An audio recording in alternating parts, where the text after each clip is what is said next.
Sa moae mapu mai ai whea au mga luenga o le nei aso. O le atatou tāpua i atu i le tua. Vivi atu ia o tau i le alii, a wae le lei o ia. A wae whawawau lava lo nā lofa. Oe lava lo wa tua, o te vivi atu i ate oe. Oe lava lo wa tua, o te whaanene atu i ate oe. Vivi atu ia o tau i le alii, a wae le lei o ia, a wae whaavavau lava lo nā lofa. Se o tātou te tālo mo le anganga pa ia. Le atua tolu tasi pa i ai. O le atua le tamā le alo ma le anganga pa ia. Ua tapena lo watu nuu, e a watu la mātou taulanga o le whaafetai, o le whamanu i laua fio. Ua tau manuia fe au malawa singa sa fe ngai malo nuu i le nei aso. Ai pangalea le atuai.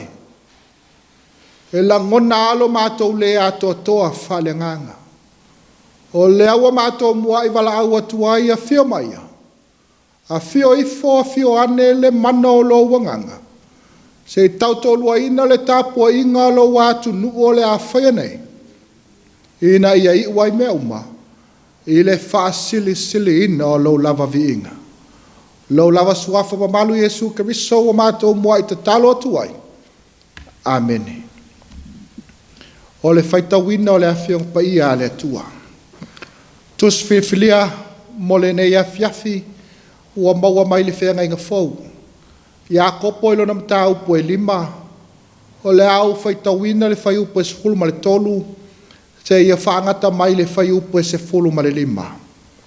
Ia kopo ilo na mta upo e 5. O le au whaitawina le whai upo e 10 ma le 3. Se ia whaangata mai le whai upo e 10 ma le 5. Whafonga maia o awhionga pa ia alo tātou watua.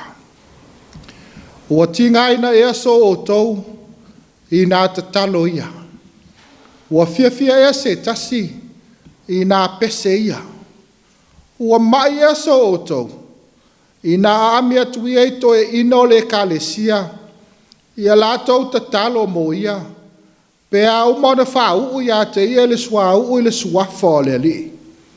O le tatalo fo i e whaia le whatuatua e whaola ina ai le mai. E whatu ina fo i o ia e le ali.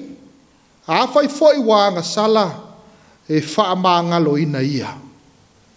Ia whaamanuia mai le atua lo tātou whaitau ma whaalongo longo ia nā whiong pa ia. Tu maupea ia te ia lo na lava viinga. Nei se ia o le whaavavau lava. Amene. O le launga le suafa mamalu o le atua le tamā, le alo ma le anganga pa ia. Amene. Ua maole matua le launga ma le tusi sa whaitawina ma le whenga inga fau. Ia kopo ilo na mta upo e 5. A wau whanga ina se vaenga o le whai upo e 10 ma le 3. O te toe whaitawina e whapea. Ua tinga ina e aso oto i nā tatalo ia. Le manatu au tu e whai au o mawhauwhaunga o le nei a fiafi e whapea. O le au penga le tangata whatuatua o le tatalo. O le au penga le tangata whatuatua o le tatalo. O le tusi a Iakopo. O le tusi i tua inga e 10 ma le 2 Israelu whai mai ua whata ape apeina. I le taimi o le tau a matamata ina o le kalesia kerisiano. O le taimi e le i whai ngofie. I le sawa ina o le au kerisiano. Ai mai se lava tangata iutaia. O e wali liu matalia le tala le leia Yesu Keriso. O lea fo ia le toi ino Iakopo le uso Yesu. Whai mai o le tama Maria ma Josefa. Ai o lo whaalupe ina o ulu ai tama ia o le kalesia. Na o la tau tau wasa ina le ngasu o le tai au. Le lave ma le tau whaanofo file mu ina o le loto popole. Ma le mautonu o le tangata whatuatua. E ui lava la i le tau whaamatau mai. O le malo Roma maana pu lenga whaafitafita. Ai fai mai se tua lalo ale toi ino Iakopo i le vaenga o le tusi sa tātou whaitawina. Ua tinga ina ea so oto i nāta talo ia. Sila fia le leie Iakopo e le aia se isi a upenga le tangata whātua tua e tali atua i le mata ita o le malosi whāfita fita. Ai maise i lātou o e te i le tala le leia Iesu Keriso. O e ua maa o lātou loto. Ua wheu o lātou talinga e whālongo i le tala le leia Iesu toi tū. O le mea leo lo au ngani atua i le toi ino Iakopo. I le tā ua o le soifua te talo. O le tatalo e le na o le memu o la mutu. Ai ese le mea o lo iai le mafau e le ai. O le tatalo e whaia ma le whātua tua. Tatalo e tu atoa iai lo loto. Le mafau ma le anganga. O le tatalo le whai mai e whaafufonga ina e le atua. O le tatalo le nā le tangata whātua tua. Ua mau waalo na soifua talitonu i le tala le leia Iesu Keriso. Le atu nuupe le Samoa. O a mailo soifua tatalo i le nei tausanga lua o lua tolu ua tau whaiwi. O toi tutusa ea lau tatalo i le amatanga o le tausanga ma le nei vai tau o le eti veni ua tātou iai. Whama natu a le tala le lei. Aua ne ngalo o le tatalo o le au penga le tangata whātuatua. O e ua talitonu ma muli a Iesu Keriso. O le tatalo e whai aso uma. O le tatalo e whai i teimi uma. I le tae ao a uli ma le afiafi. Ai le se ilonga lava e whetai iai ma ti ngā ma whawhita uli. Te ia lea ua tatalo whaalau so. E sa o ai le upua nai to e ina. E mū roa le lima tapa i le e ofi. O le toe manatu. E le o teimi uma tātou te tatalo atu ai. E tali mai ai le atua. Le ai. E ai teimi tātou te tatalo ai. Ai le tali mai le atua i lau tatalo ma lau tatalo. Fai mai le tua lalo le toi ino Iakopo. Amu ia le tangata o le ono sai le whao so songa. A wā uma o le tofo ina e maua e ia le pale o le ola. Ua fola ina mai e le alii i e alo lofa atu i a te ia. Samoa o le taimi e le tali ai le atua i lau tatalo. O le taimi le nā o lo sa ili mai ai le atua. Sa ili mai le atua. Po o moni ma wha maoni lau whātua tua ma lau wa lofa i a te ia. E nā o le tangata e tū mau. Mata talo ma le whātua tua. Ia Iesu Keriso le toi tū. Whai mai e maua e ia le pale o le ola. Le pale o le ola i le ola e whaavavau. Ia tū mau i le atua lona lava viinga. Nei se ia o le whaavavau lava. Amene. O le atatou vi atu i le atua i le pese e lua se lau lua se fulu ma le lua. Lua se lau lua se fulu ma le lua le pese o le atatou pese ai.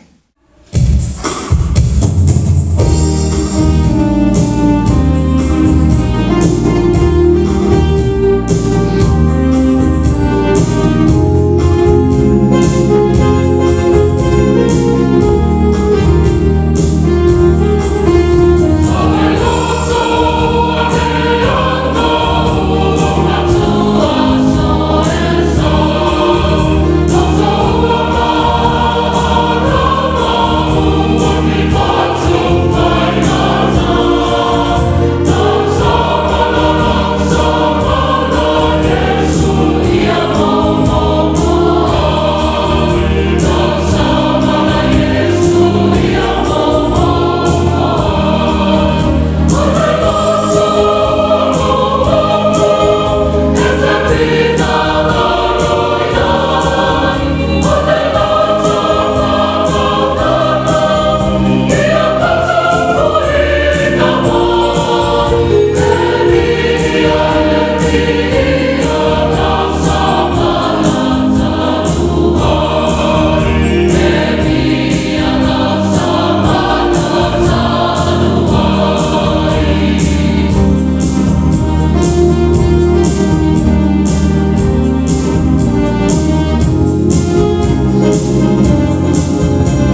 o tātou tālo sanga, o le talo le whaafitai, whātoe senga, tuina atu o tātou mana o i le tua. Yo tātou wifo, ma te talo i le tua. E pa ia lava la ua fio le tua o au. A wao la ua fio le tua, e ao no mātou whane ne ina. O le tua o lo mātou wātu nu o Samoa, e ifo mapuna no iai le lalo langi uma. Ua mapu ifo o tangata mai fi au malawa singa o le nei aso. Mātou langona ailo mātou loto whaafetai. A wasa e tai ma e mua ma e muli i fi au malawa singa sa fe ngai malo wātu nu i le nei aso. Leo wa mapu ifo, ua maua fo e se malo longa o le afiafi. A e langona ailo mātou loto whaafetai le tua. A wā mātou te talitonu e ala le whatotua, sa e mawina lo mātou wola. Whaafetai le tua, a wā o lo manuia sio mātou wātu nu o Samoa. A mata mai lava iona tai whale malo, tai whale kalesia, e o a i au tangata lautele. Whaafetai lau tau singa ma lau puinga i a inga tai tasi. Ai mai se lava o lo wanganga e le tu la fo ina i mātou. E mua ma muli mea mātou te iai. E mawailo mātou loto te tele. Mawailo mātou mautinoa. E te le tu la fo ina i mātou. Mātou whaafetai le tua. I awa no tāua. Tāpena ina e la ua fio e ala atu. I le ala leo whaasala lau le whakasa. E mo moli atu ai le tala le lei. I so sei tu o le lalolangi. E o atu i aile nei whaasala launga. Whaafetai le tua. I lau whaonga ina o mātou tangata whatau wā. I so se ala we walau ina iai. Lo mātou wola. E le ngata i to tonu o mātou wainga. A o to tonu fo i o whale whainga luenga. Ai whapea fo i lau e kalesia. Mātou whaitau whalongolongo i au awhiong paia. O upu a e whalo te tele. O upu e whamanatu mai pēr i a te mātou. Le whina moni o la ua whio mo le tangata. Whaafetai le musumusunga lo wanga anga paia. Mawailo mātou to'whi le mu. Mawailo mātou mautinoa. E te le tū la fua ina i mātou le ne yaso. Whaafetai o no oi Jesu Keriso. O le na maliu ma whalawa au i lungo le satauro. O mawailo mātou whaolatanga. Pe a whai e moni ma whamaoni lo mātou whatua tua atu i ate oi. I atu mawai la ua fio le viinga o le whamanu ma le whanetanga nei se ia o le whavavau lava. To ele lo watu nu o le atu ai.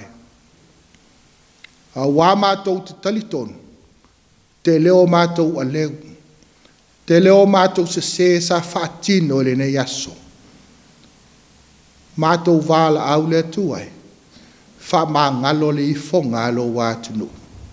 Wha māngalo teitai o lo mālo, wha māngalo teitai o le kalesia. Wha māngalo fo i lau e kalesia. Pe awhai wa le tuso na whaatino lo mātou tiute, o le tā lai atu o le tala le lei, a ua tā lai o mātou tangata. A wao mai pēr la ua fio le atua, ina i o mātou i lo na salamou, mai e whaiasa lo to fau mo i mātou, ina i o mātou i lo atu lo fina ngalo moni mo le tangata. Le atua tali mana oe, o laua fio lava o le puna o whamani yanga o malava. Mātou te tālo, ia iailo manuia i lungo sio mātou wātu nu o Samoa. Pui ma leo o tangata, ai maiselo mātou wanga atu le whai ungo le nei tausanga. Le whamana tuina o le awhio mai o le pepe o le kirisimasi, ia mo moli atu ia le soifua o lo wātu nu. Ina ia whape nao no mātou waulia, i le fia ma le manuia mai la uwhio. Alo fangia mala whale natura. e awhia ai lo watu nuu, ai mai se foi o le vasa Pasifika, ia mawina le ao lo au fio lo watu nuu, ai mai se foi o le vasa Pasifika, i le nei lava vai teimi o le anga atu i matangi mawha. Mātou mana tua fo i male alofa, le lalo langi vevesi ma o tangata pōpua ngatia. E iai foi whanau wa mātu oti. E i la tau e wale aini meno no fuai. E i la tau e wa fia ai. Mātou wala au le tua. I o lau whaamanuia. Mana tua male alofa le mapu i whaanga lele. Ai maise le tāpua i ngā mātua. O e o lo whai o le whaiva o le tui o le mulipanga. A wale alo whaiva o whanau ma lo wātunu. Ia mana la lātou tāpua inga. Ma ia whaafua loa pēa e la ua whiolo lātou soifua. A wale lātou tāpua inga te tālo. Mo le manuia o lo wātunu. Mātou wala au le atua. Le nei lava afiafi. A o foi na whata oto tau whanga. Mapu i folo wātunu i malo longa o le afiafi. Mātou wala au le atua. Ia whama malu o au alofa. Mo moli atu lo mātou wola le aso fau atai au. Tū mati e ma tū mawhala le vi inga o la ua fiu. O ia mātou te talo. Whātasi a ma te talo lilo i le loto le tangata lava ia. Ia whaia lava ia i le fina ngalo o la ua fiu. Ai aua lava so mātou whata wānau. Lo lava swafa mamalu Yesu Keriso o mātou wole mo mātou wala au atuai. A le manuia ma le file mu o la ua fio le atua le tamā. Le alofa sisiri ese o Yesu Keriso lo mātou wali whaola. Le mafutanga whai pēr ma la ua fio a nganga pa iai. Tū mau mai lea i o mātou lunga. Ma lunga o lau whanau umai le lalo langi atua. Nei se ia o le whaavavau lava. Amen.